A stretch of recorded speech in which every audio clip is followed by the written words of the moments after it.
Cette saison-ci est très difficile.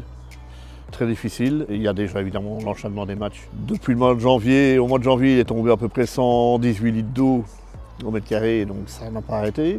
Il n'a pas gelé à ce moment-là. On a eu la neige. Après, il a gelé, on a encore eu la neige. Et puis, on a de nouveau eu la pluie. Donc, c'est une saison très difficile, franchement, pour tous les terrains. Tous les terrains sont extrêmement compliqués. Et on le voit d'ailleurs à la TV. Je suis beaucoup en contact avec les autres greenkeepers des autres clubs et chacun a à peu près le même problème. Il faut trouver des solutions toutes les semaines qui ne sont pas des fois, qui ne vont pas d'une semaine à l'autre et donc il faut bouger pour ça.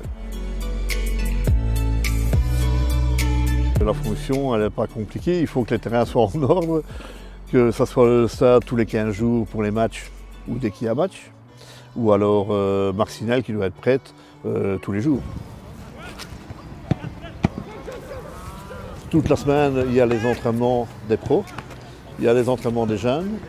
Donc il y a tout le cycle à tenir en ordre tous les jours.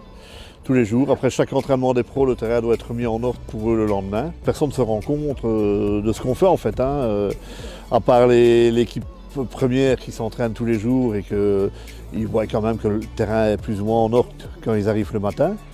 Il n'y a pas grand monde qui voit exactement, on est vraiment les personnes à l'arrière. On n'est pas au premier plan. Le terrain pour les pros, en général, je vais dire qu'il y a 3 à 4 heures de travail pour 1 ou 2 personnes par jour. C'est beaucoup, c'est beaucoup.